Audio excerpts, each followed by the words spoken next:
민수기를 나눌 때 지리적인 특성으로 크게 세 부분으로 나눌 수 있습니다.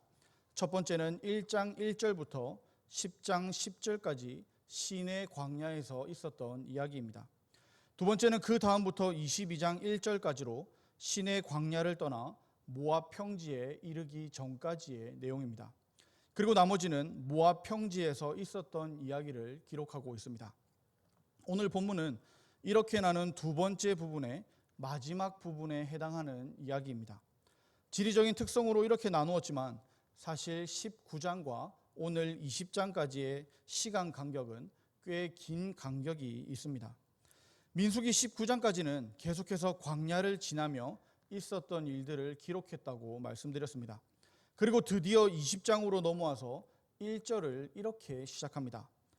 첫 달에 이스라엘 자손 곧 온 회중이 신광야에 이르러 백성이 가데스에 이르더니 미리암이 거기서 죽음에 거기에 장사되니라.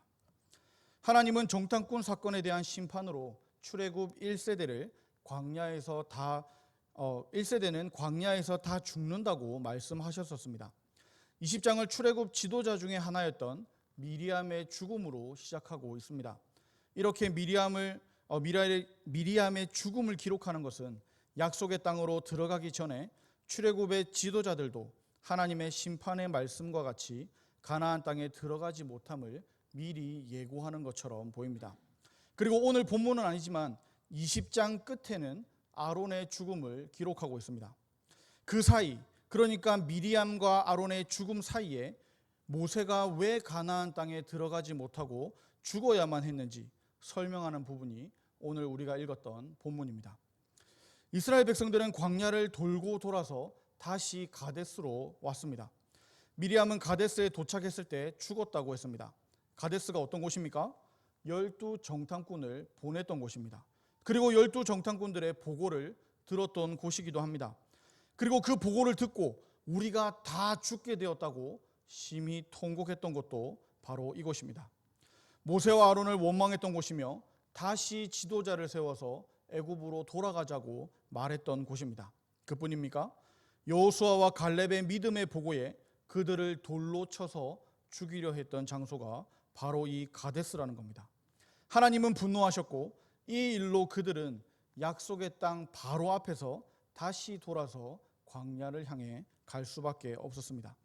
하나님이 얼마나 분노하셨었는지 기억하기 위해서 민수기 14장 28절에서 33절을 제가 다시 읽어보도록 하겠습니다. 그들에게 이르기를 여호와의 말씀에 내 삶을 두고 맹세하노라. 너희 말이 내 귀에 들린 대로 내가 너희에게 행하리니 너희 시체가 이 광야에 엎드려질 것이라.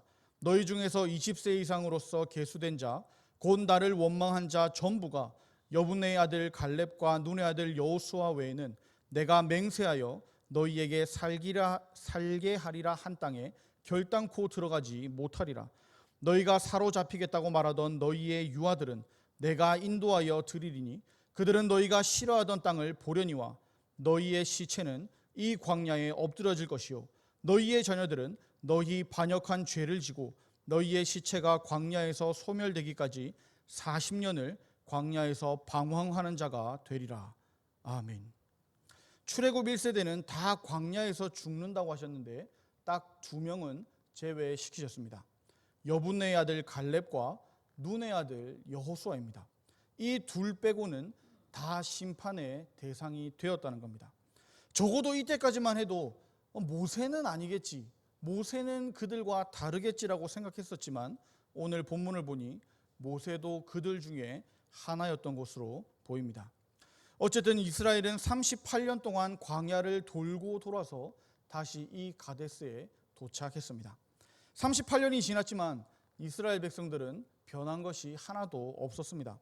이미 많은 사람이 죽었겠지만 그들을 그대로 보고 배운 그들의 자녀들은 그들과 똑같았다는 겁니다.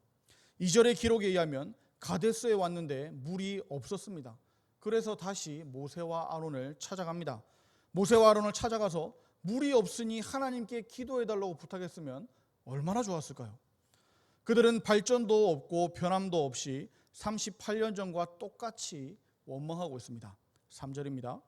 백성이 모세와 다투어 말하여 이르되 우리 형제들이 여호와 앞에서 죽을 때에 우리도 죽었더라면 좋을 뻔하였도다. 지금 물이 없어서 목이 말라 하는 우리가 이미 죽었었더라면 좋았을 것이라 말하고 있는 겁니다. 그런데 언제 죽었으면 좋았을 것이라 말합니까? 우리 형제들이 죽을 때라고 말합니다.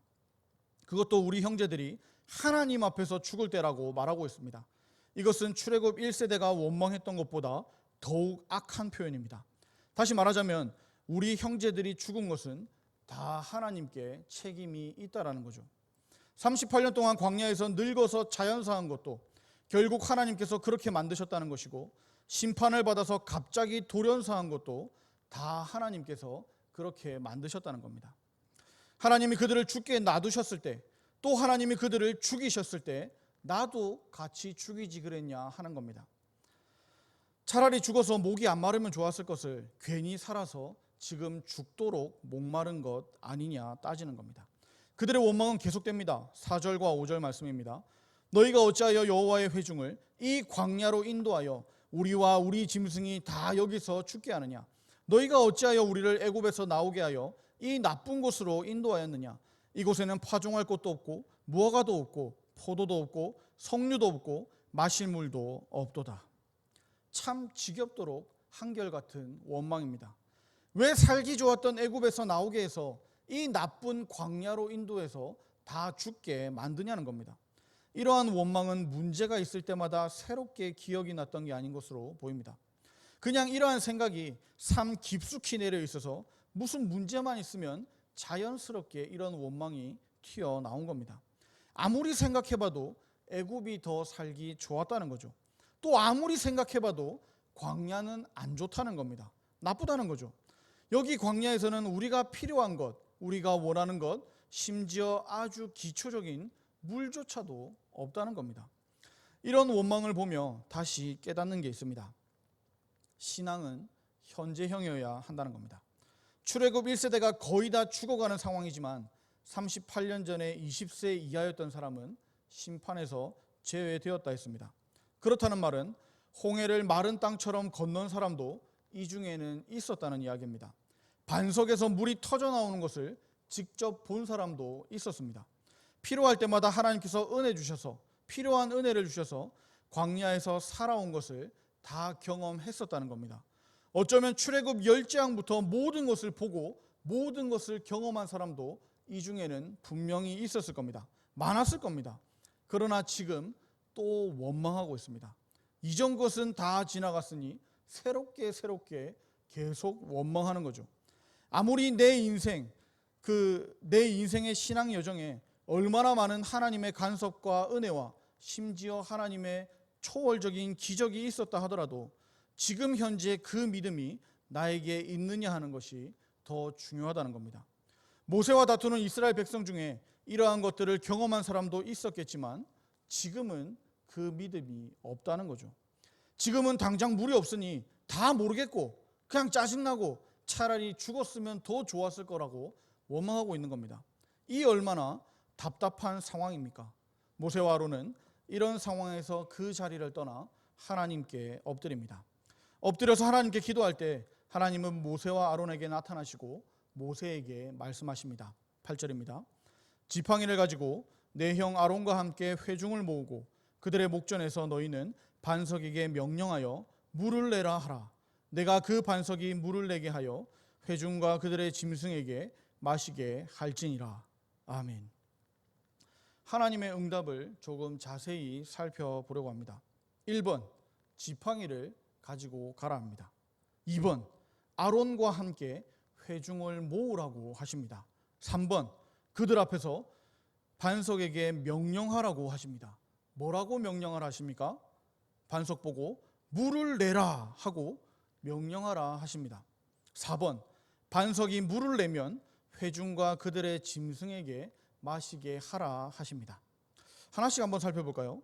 하나님은 지팡이를 가지고 가라 하셨습니다. 우리나라 성경에는 그냥 지팡이라고 되어 있지만 원어로 보면 그 지팡이라고 되어 있습니다. 그 지팡이는 어떤 지팡이를 말하는 걸까요? 지금까지 출애굽하며 모세가 계속 들고 다녔던 지팡이를 말합니다. 출애굽 열지장에 들었던 지팡이입니다. 홍해를 갈랐고 반석을 쳐서 물을 냈던 바로 그 지팡이입니다. 즉 하나님의 능력을 상징하는 하나님의 지팡이를 손에 쥐고 가라는 거였습니다. 이번에도 하나님의 능력이 함께 하리라는 것을 말씀해 주는 겁니다. 하나님은 하나님의 지팡이를 들고 회중을 모으라고 하십니다. 이번에도 하나님의 초자연적인 역사가 일어나서 하나님께서 이스라엘 백성들에게 영광을 받으실 계획이었던 겁니다. 이번에는 어떤 놀라운 기적을 보여주시려는 걸까요? 하나님은 이스라엘 회중 앞에서 반석에게 명령하라고 하십니다.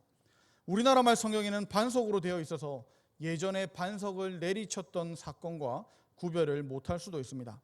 그러나 원어로 보면 반석이라도 다 같은 반석이 아닙니다. 예전에 지팡이로 내리쳤던 반석은 우리가 생각하는 거대한 돌덩어리가 맞습니다. 그러나 지금 말씀하는 반석은 거대한 돌덩어리가 아니라 갈라진 돌, 즉 바위 사이 혹은 바위 틈을 말하고 있습니다. 다시 말하자면 내리칠 필요도 없이 이미 틈이 나 있는 반석을 가리키는 단어입니다. 하나님은 지팡이로 치라고 말씀하셨던 거와는 달리 이제는 단지 명령만 하라고 말씀하십니다. 반석은 명령을 듣고 물을 낼 것이었습니다. 모세의 행동을 완전히 덜어내고 모세의 입술로 대신 선포되는 하나님의 말씀만으로 바위 틈에서 마실 수 있는 물이 솟아날 것이기 때문이었습니다. 그 나온 물을 원망하던 이스라엘 백성들과 그들의 짐승들이 마시게 될 것이었습니다. 그들은 원망했지만 하나님은 하나님의 크신 은혜로 그들에게 베푸실 계획이었습니다. 왜냐하면 하나님은 자비롭고 은혜롭고 노하기를 더디하고 인자와 진실이 많은 하나님이시기 때문입니다. 이 사건을 통해서 하나님은 이스라엘 백성들 앞에서 하나님의 거룩함을 나타내려 하셨습니다. 모세는 하나님의 응답을 듣고 그 명령대로 하나님 앞에서 지팡이를 들었습니다. 그리고 하나님의 명령대로 아론과 함께 회중을 모았습니다. 10절을 보니 물을 낼 반석 앞으로 모은 것을 알 수 있습니다. 여기까지는 참 좋았습니다. 하나님의 명령하신 대로 그대로 했습니다. 그러나 여기까지만 그렇게 했습니다. 모세는 하나님께서 말씀하신 대로 반석을 향해서 물을 내라 명령하기만 하면 되는 거였습니다. 그러나 모세는 하나님의 말씀을 조금 바꿔서 말합니다. 온유했던 모세는 사라지고 애굽에서 왕자일 때 히브리 사람을 친 애굽 사람을 때려 죽이고 모래 속에 감추었던 그때의 모습이 다시 드러납니다. 10절 하반절을 보겠습니다. 모세가 그들에게 이르되 반역한 너희여 들으라.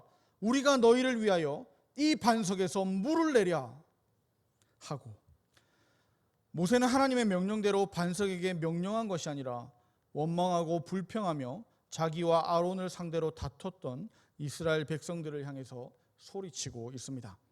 반역한 너희를 위해서 이 반석에서 물을 내야 하느냐 하는 분노가 터져 나왔던 겁니다.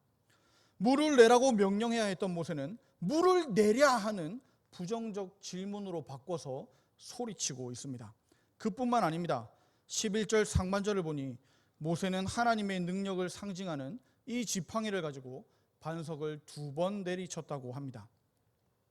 2번 내리치는 모습을 상상해 보셨나요? 어떤 느낌이 드십니까? 반석에 있는 물 나오세요 하면서 똑똑똑 하는 노크하는 그런 기분일까요? 원어의 느낌을 살려서 다시 한번 말씀드려 보겠습니다. 모세가 그의 손을 들어 그의 지팡이로 반석을 쳤고 또 쳤다. 모세가 그의 손을 들어 그의 지팡이로 반석 치기를 한 번도 아니고 2번씩이나 쳤다.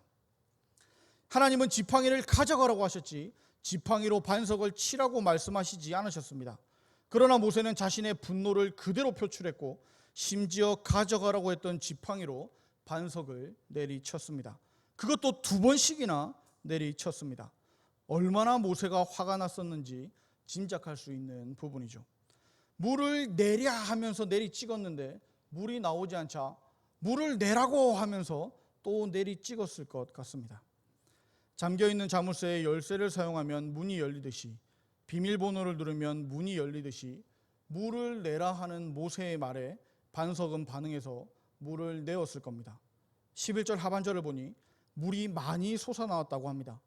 그래서 회중과 그들의 짐승들이 마셨다고 합니다. 그렇게 이스라엘 백성들의 목마름과 원망이 이 물을 마심으로 언제 그랬냐는 듯이 목구멍으로 다 흘러 넘어갔지만 분노라는 모세의 죄는 그대로 남았습니다. 하나님은 12절에 모세의 분노에 대한 심판을 선포하십니다. 여호와께서 모세와 아론에게 이르시되 너희가 나를 믿지 아니하고 이스라엘 자손의 목전에서 내 거룩함을 나타내지 아니한 고로 너희는 이 회중을 내가 그들에게 준 땅으로 인도하여 드리지 못하리라 하시니라. 모세의 죄, 즉 모세의 분노를 하나님은 하나님을 믿지 않은 것이라고 평가하셨습니다. 또 이스라엘 자손의 목전에서 하나님의 거룩함을 나타내지 않았다라고 말씀하십니다. 또 그 평가에 대한 결과로 약속의 땅으로 인도하여 드리지 못할 것이라 하십니다. 모세의 입장에서는 충분히 억울할 수도 있습니다. 그렇지 않습니까? 40년이나 참으며 이스라엘 백성들을 인도했던 모세입니다. 단지 화를 한 번 못 참은 것, 단지 하나님의 말씀을 한 번 듣지 않았던 것이 이렇게 잔인한 벌을 받을 문제이냐 생각할 수도 있습니다. 모세는 이 심판을 철회하여 주시기를 기도하기도 했었죠. 신명기 3장 25절입니다. 구하옵나니 나를 건너가게 하사 요단 저쪽에 있는 아름다운 땅, 아름다운 산과 레바논을 보게 하옵소서 하되. 그러나 하나님의 거룩은 먼지와 같은 죄라도 용납할 수가 없었습니다. 완벽이라는 말로 바꿀 수 있죠. 거룩하신 하나님, 완전하신 하나님은 죄인과 함께 하실 수 없었던 겁니다. 그렇게 모세 역시 광야에서 죽을 수밖에 없었습니다. 모세는 하나님의 거룩함을 나타내지 못했습니다. 분노함으로 하나님의 영광을 완전히 가려버렸습니다. 하나님은 하나님의 일을 맡기실 사람을 찾고 찾으시며 오늘날에는 저와 여러분을 부르셨습니다. 우리의 얼굴이 다르듯이, 우리의 키와 모습이 다르듯이 우리에게 각자 맡겨진 사명은 다 다릅니다. 모두가 다르지만 같은 점도 있습니다. 그것은 모든 것이 하나님의 영광을 나타내기 위함이라는 겁니다. 제가 지금 설교하는 것도 하나님의 영광을 나타내기 위함이고, 방송실에서 방송으로 봉사하는 것도 하나님의 영광을 나타내기 위함입니다. 교회를 청소하는 것도, 차량 운행하는 것도, 교사로 헌신하는 것, 식당에서 봉사하는 것, 모든 것이 하나님의 영광을 나타내기 위한 하나님의 일이라는 겁니다.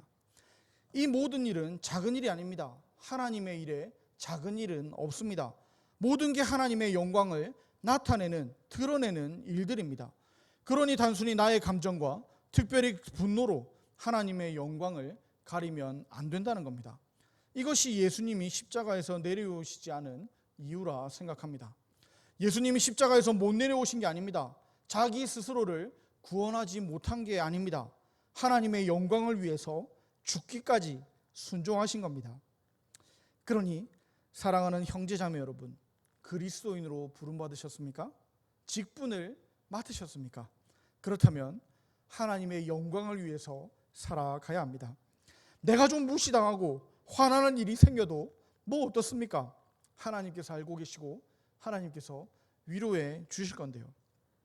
또한 하나님께서 모든 것을 선하게 바꿔주실 건데요.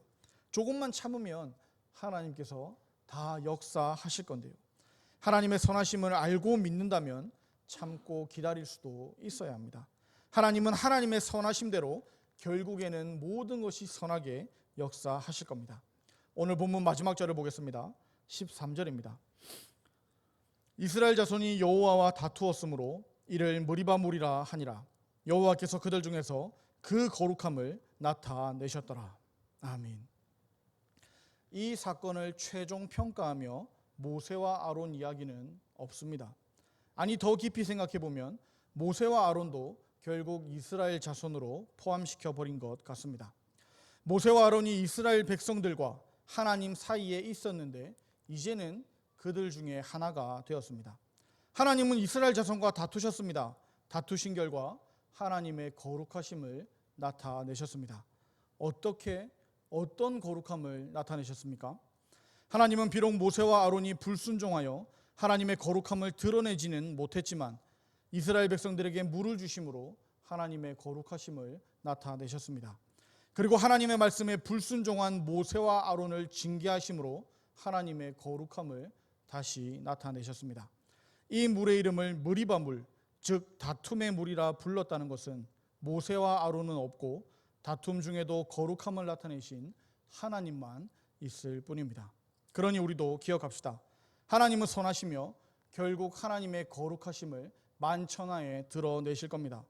우리는 하나님의 거룩함을 나타내는 선한 도구로 사용받든지 아니면 하나님의 거룩함을 나타내는 심판당하는 악한 도구로 사용받든지 둘 중에 하나가 될 겁니다. 여러분은 어떤 도구로 사용받고 싶으십니까? 묻는 게 이상할 정도로 답이 당연하지 않습니까? 답은 하나입니다. 하나님의 거룩함을 나타내는 선한 도구로 사용되시기를 축복합니다. 오늘 말씀을 이렇게 정리하고 싶습니다. 디모데전서 4장 4절과 5절 말씀입니다. 하나님께서 지으신 모든 것이 선하매 감사함으로 받으면 버릴 것이 없나니 하나님의 말씀과 기도로 거룩하여 짐이라. 아멘. 나는 선악과를 먹지 않았으니 하나님 앞에서 죄가 없다고 생각했었는데 가만히 보면 선악과를 먹지는 않았지만 내가 선과 악을 나누고 판단하고 있었습니다. 그러나 다시 한번 말씀을 봅시다. 하나님께서 주시는 모든 것은 다 선합니다. 아멘이십니까? 아멘이셔야 합니다.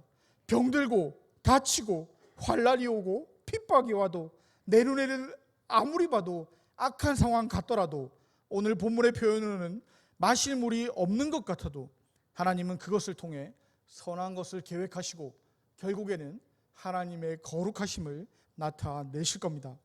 그렇다면 우리가 할 일은 감사함으로 받고 말씀과 기도를 통해 하나님의 거룩함을 드러내는 겁니다.